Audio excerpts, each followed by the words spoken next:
Well, some sport now in football. Tomorrow's eye-catching game is in the Championship at Portman Road. A big game in every sense for Ipswich Town as they seek their first league win of the season against Newcastle. But it's just much more than a game, as our sports correspondent Donovan Blake can tell us right now. Donny. Yes, a much bigger deal, particularly for Ipswich fans who, with the North Stand, or the stand at the most popular end of the Portman Road, the North Stand, to be renamed after the most celebrated of Ipswich managers, the late Sir Bobby Robson. His widow, Lady Elsie, will perform the honours at half-time. The culmination of several events, both inside and outside the stadium, as the clubs pay tribute together to a man who's revered by both clubs. Newcastle United and Ipswich Town, two clubs synonymous with one man. It's fair to say Sir Bobby Robson's impact also spread to the wider communities in East Anglia and the North East. So tomorrow's fixture, their first league meeting in 7 years, is the perfect backdrop for such a significant occasion for the home club. The culmination of some weeks and months of planning. We're very excited about it. We've listened to the fans, and we're following through the discussions that we had with Sir Bobby before he passed away, that if we were going to name a stand after him, we would do it at a respectful time after he passed away.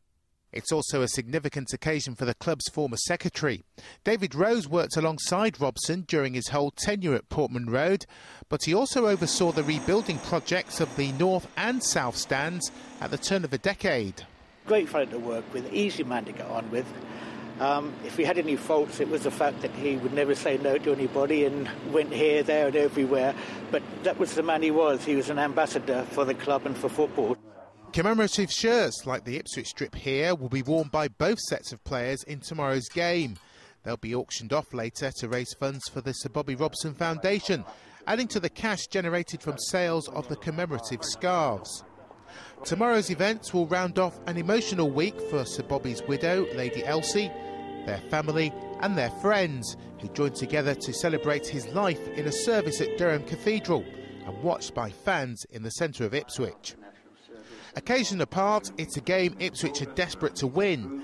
So will the day inspire Roy Keane's players to secure their long overdue first league success?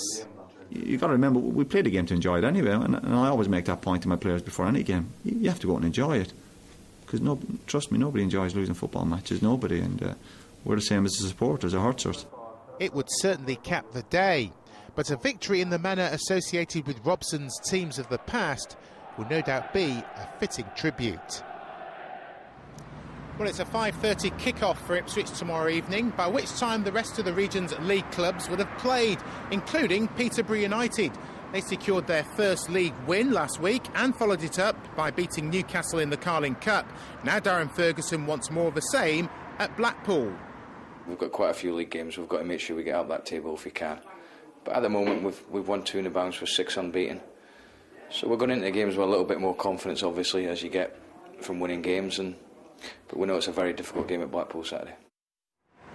In League One, Norwich are at Gillingham. They're still below halfway in the table, behind the MK Dons, who entertain Leeds, Southend, who host Oldham, and Colchester, who visit Tranmere. So a different test for the Canaries as they bid to return to winning ways.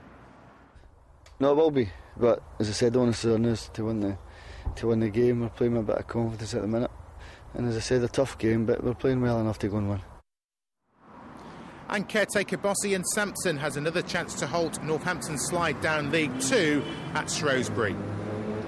Some sad football news now with the death of legendary Norwich City star Terry Bly. Bly, who was 73, earned a place in Canaries folklore after scoring 7 goals in their famous 1959 FA Cup run, including 2 against Manchester United.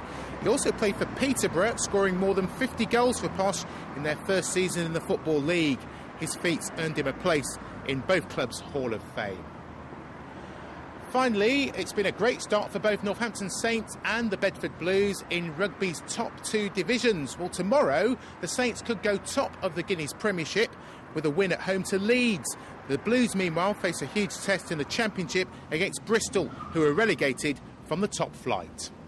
Well, don't forget, we'll have a full results roundup in our Tea Time Bulletin on Anglia tomorrow afternoon.